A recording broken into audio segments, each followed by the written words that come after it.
खाओ ना आराम से। मैम आपके लिए खाना। ये क्या है? खाना है ये इतना खराब खाना मैं खाऊंगी? क्यों? आप ये खाना क्यों नहीं खा सकते? तुम्हें पता है मैं कौन हूँ? इस स्कूल की प्रिंसिपल हूँ और मैं ये रोटी खाऊंगी, ये खाना खाऊंगी। उठाओ इसे यहाँ से। क्यों? इस खाने में क्या प्रॉब्लम है? कौन है ये और क्या नाटक लगा रखा है तुमने? ये उठाओ इसे यहाँ से। मैं ये खाना आपके लिए लेके आया हूँ, आपको खाना पड़ेगा। ये हम खाएंगे, ये वाला खाना ये मैडम खाएंगी, हम खाएंगे। दिमाग ठीक है तुम्हारा? स्टाफ को बुलाओ। सिक्योरिटी। आपको जिसे बुलाना है उसे बुला लीजिए, ये खाना तो आप खाएंगे। ऐसा खाना तो मैं गली के कुत्ते को भी ना दूं। जी मैम। ये अंदर कैसे घुसा? क्या कर रहे थे तुम? सो रहे थे? सोने की तनख्वाह देती हूँ मैं तुम्हें। धक्के मार के इसे यहाँ से निकाल दो, दोबारा यहाँ दिखना नहीं चाहिए। जी मैम। 1 मिनट पीछे हट जाओ। बहुत बदतमीजी कर रहा है तू। तुझे पता नहीं मैं कौन हूँ? यहाँ के एमएलए की सिस्टर हूँ। एक फोन करूंगी पूरी उम्र जेल में रहेगा, फिर यही खाना तुझे खाना पड़ेगा। ऐसे नहीं मानेगा तू। मैं बताती हूँ तुझे प्रिंसिपल से पंगा लेने का क्या अंजाम होता है। अभी पुलिस को फोन करती हूँ, तेरी खाल नहीं खिंचवाई तो। अरे निकालना तो, खड़ा मुंह को क्या देख रहा है? जी सर। क्या हो रहा है ये लो, पुलिस आ भी गई। अरे ये साहब जबरदस्ती हमें ये खाना खिलाने की कोशिश कर रहा है। सब पता नहीं कौन है ये लुंगी वाला गवार, जबरदस्ती घुसाया है और ये सड़ा सा खाना खिला रहा है। बच्चों को परेशान कर रहा है, हमें परेशान कर रहा है। आप जानते भी कौन है ये? कौन है ये? यही शहर के IAS ऑफिसर हैं। IAS? सर सॉरी, पता नहीं था। क्या पता नहीं था आप लोगों को? आपको पता है खाना कहाँ से लेके आया हूँ मैं? पता भी है ये खाना आपके स्कूल का ही है। नहीं साहब, आपको कोई गलत फहमी हुई है साहब। तुम जाओ रसोइया को बुला के लेके आओ। जी सर। अभी पता चल जाएगा ये खाना कहाँ का है।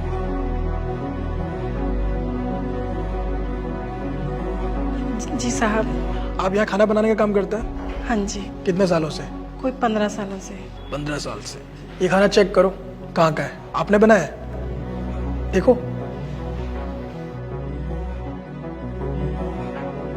यही का खाना है ना ये? बोलो, डरो मत। जी साहब। झूठ बोल रही है सर। कौन सच बोल रहा है कौन झूठ बोल रहा है आप मुझे मत बताइए। सुना आपने कहाँ का खाना है ये? आपको शर्म नहीं आती? आपको सरकार इसी खाने के पैसे देती है, यही खाना राशन आपके पास पहुंचाती है। बताओ, डरो मत, मैंने कहा ना बताओ। नहीं साहब, ये सर और मैडम ने ये ऐसा ही खाना बनाने के लिए ऐसा ही राशन दिया है। क्या फालतू बोले जा रही हो तुम? चुप एकदम, एक शब्द भी नहीं सुनना चाहता मैं अब। हाँ बोलो। साहब वो जो अच्छा राशन आता है सरकार से, वो सर और मैडम ना राशन वाली दुकान पे बेच देते हैं। नहीं सर, पीछे से ये ऐसा राशन आता है। हाँ, अब मैडम सही कह रही है। अरे तुम। हाँ सर, आंटी एकदम ठीक कह रही है, ये लोग ऐसा ही करते हैं। Shut up. क्या बोल रही हो ये तुम? ऐसा कुछ भी नहीं है सर। ऐसा बड़े बदतमीज हो आप दोनों तो। झूठ बोल रही है सर। अब ये जानना नहीं चाहेंगे कि मैं यहाँ क्या कर रहा हूँ? बताता हूँ आपको। तुम जाओ बच्चों को बुला के लेकर आओ। जी सर।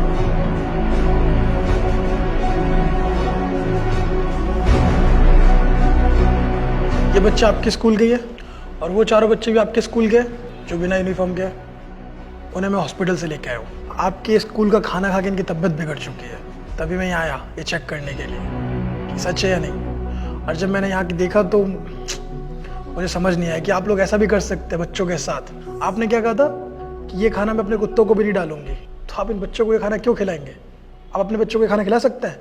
बोलिए, खिला सकते हैं? तो फिर आपको सरकार सारी सुख सुविधाएं देती है ताकि आप बच्चों को अच्छे से पढ़ाएं, उन्हें अच्छा खाना दें, लेकिन आप क्या करते हैं? वो पैसे बचाते हैं अपने लालच के लिए। आपको पता है सरकार ने खाने वाला सिस्टम क्यों चालू किया था?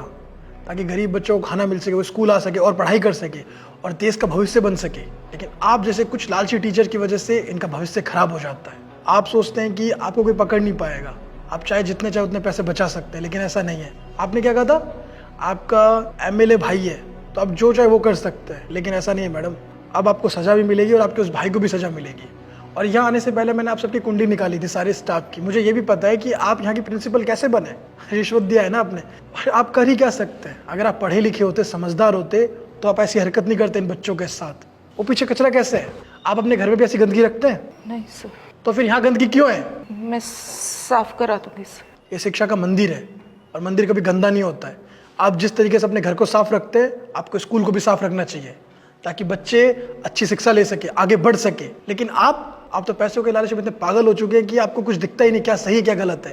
लेकिन अब ऐसा होगा नहीं, क्योंकि आप जैसे टीचर को टीचर रहना नहीं चाहिए जो बच्चे को गलत शिक्षा देते हैं, उनके साथ भेदभाव करते हैं, टीचर को भगवान का रूप माना जाता है। आप जैसे कुछ टीचर की वजह से अच्छे टीचर बदनाम हो जाते हैं।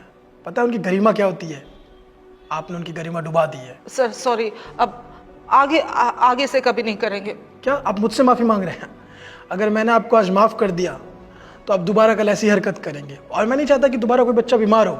इसलिए आपको और उन सभी स्टाफ को मैं डिसमिस करता हूँ और आप पे एक कार्रवाई बैठाई जाएगी, और आपके पास जो भी पैसे जो आपने इस गलत तरीके से कमाए वो सारा उन बच्चों में बांटा जाएगा जिनके स्वास्थ्य के साथ आपने इतना गलत किया है।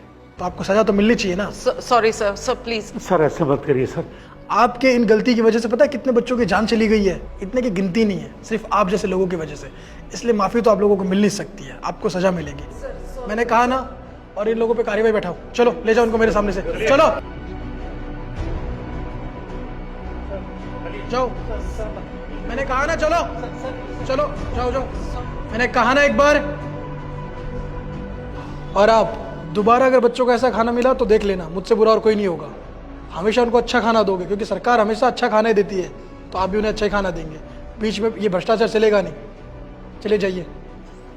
और बच्चों, आप लोग भी मन लगा के पढ़ाई करो। कभी भी ऐसा कुछ होता है तो आप लोग शिकायत कीजिए अपने पेरेंट्स से, उन्हें बताइए कि आप लोगों को गलत खाना मिल रहा है, क्योंकि आपकी वजह से, आपकी मदद से ही हम इसे ठीक कर सकते हैं। ठीक है, चलिए आप अपने घर जा सकते हैं। चाहिए, ध्यान रखिए अपना।